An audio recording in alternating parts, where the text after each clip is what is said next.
Welcome back, Hamisu. How you doing? I'm fine. I'm doing fine, Ahmed. You know why we're here now. You guys are in the round 16 of the FIFA Club World Cup, and you guys will be playing Juventus. It's not the first time you guys are Yes. meeting Juventus. You've met Juventus on different occasions. You've met them in Champions League finals, is it quarterfinal? When the year Allegri coached them, I think you guys met them in the final and also a semi-final, right? That's if I'm not mistaken, where Ronaldo scored the Yeah. bicycle kick.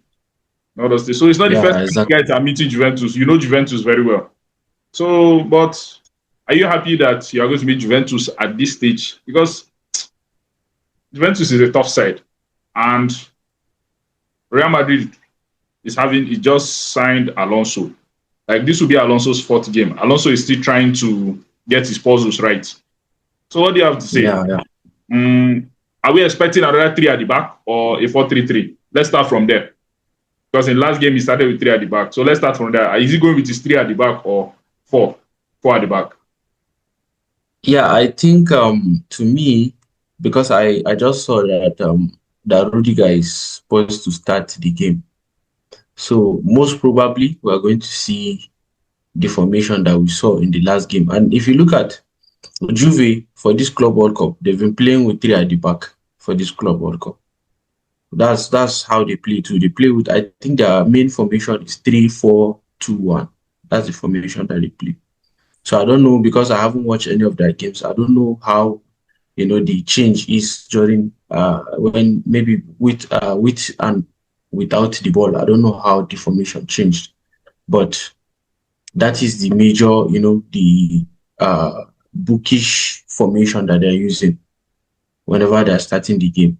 So just like them, I think just we're going to start with the normal 4-3-3. Sorry, 4-4-2. Yeah, 4-4-2 formation. Then When the Real Madrid started maybe 4-4-2. what? Okay, yeah, you played 4-4-2 the season you won the Champions League under Ancelotti. But as Alonso Yeah. tried anything like 4-4-2, that's when he came. No, why I'm saying this 4-4-2. It's not like the traditional 4-4-2, because we have more midfielders in the game than you understand. We have more midfielders in the game than the forwards. So in a conventional way, maybe you can. To me, I just look at it as maybe a modernized 4-4-2 formation. Because while the game starts, most of the players, especially the midfield players, come back deep. And if you look at even that game that we got the red card, it was Valverde that was on the early formation. It was Valverde that was on the right wing. So if you look at that formation, literally it's just like a 4-4-2, because the moment the game starts, Valverde drops to the midfield and all that. So I think he's going to start with the four at the back. While the game is on, they will quickly transit to three at the back formation. And again, I think Rudiger is fit to play. Mbappe is also available. Hendrick is also back. So I think we have some, additions to the squad, which will give us the boost. So then looking at Juventus, yeah, Juventus is a very good team. It's not an easy team. I think to me, this will be like the first real challenge of Xabi Alonso's era. The first real challenge, because yeah, Salzburg too is a very good team, but if you look at the quality and all that, you can't compare them with Juve. And so maybe if you have been People were playing, expecting, sorry for interrupting, people were expecting Real Madrid yeah, to, Al Hilal to be a walkover for Real Madrid, but they ended up becoming a challenge for Real Madrid. So we say that this yeah, could be his second challenge, second big test, right? no, yes, if you look at it, was why I don't consider it as, probably if we had played Al Hilal as our last game, maybe in place of Salzburg would have won them. And the reason is that that was his first game in charge. That was his first official, match in charge of Madrid. So definitely they are bound. He's bound to have some problems. He's bound to make some mistakes. Some tactical mistakes and all that. And if you look at how the transition from game one, game two, and game three, you'll see that there's been lots and lots of improvement game after game, game after game, game after game. So to me, I think the first big challenge, maybe that one we'll call it maybe beginning, the challenge at the beginning, maybe Juventus would be like an intermediate challenge, and then when you start meeting teams like Bayern Munich, PSG, Man City, then maybe you can call it the biggest challenge. So to me, this would be like everybody's eyes would be on him for this game, because people want to see. There are some people that consider that those teams are not that good enough to, whoever is the coach in Madrid can be able to win those games or can be able to draw any of those games. So everybody's eyes will be on this match with Juventus. Even though, if you look at the past season, let me say this season, Juve has not been that good, but they've changed their manager, and I think the players are more motivated now.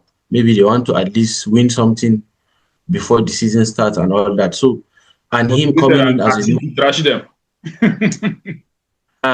So him coming in as a new manager, you see that he has some challenges and all that. But I think even with that, we have the names, we have the players, we have the capability to beat Juventus. I just feel that we have. And sorry, to answer your question, another question that you asked is, yeah, like I said in the last video, I even before the group was finally made and all that, I was praying to meet Juventus. I didn't want to, at this stage, I don't want to meet Man City at this stage, seriously. I wanted us to have, let's be going bit by bit. We'll be going up bit by bit, bit by bit, bit by bit. Because to me, I feel that if at this stage that we're growing, because I believe we're evolving in our tactics and everything, the players and everything. So by this stage, if we happen to meet maybe a big team, it's more like a 50-50 chance. And if we tend to maybe crash out or lose the game or something, it's going to be a kind of a kind of a moral, what they call it, let me put it, moral dampener to the players. It kind of is going to lower their morale going into the season.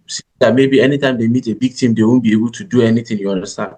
So, but when you are going up bit by bit, you are meeting the, let's say, the less good teams, and then you are meeting the middle best teams, and then you come and towards the end, you come and meet the best teams. Gradually, you are building yourself, and you should be able to make it to the end. That's how I see it. Before we go, do you see Real Madrid beating these guys, and what was your prediction? Yeah, I think just like I said with Man City, even this one is more like a 50-50 game, but the best and the luckiest team wins. That's how football is. Probably the game might even go into extra time or penalties. Who knows? Nobody knows. But I feel that with the way we are evolving, with the quality of players we have at our disposal, we should be able to beat this team. And then I said earlier that we have some additions to the team, especially Kylian Mbappe.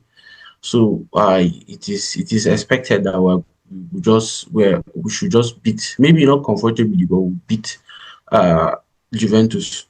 And winning is what matters in the end. It doesn't matter how you win; it's just the result that matters. So, and my prediction is not going to be, to me, even though our defense is kind of solid, maybe I might say maybe a 2-1 victory to Madrid. Okay, Hamisu, thank you very much for joining me. I'll see you after the game against Real Madrid, against Juventus on Tuesday, right? Yeah, Tuesday. So thank you very much for joining me. Thank you.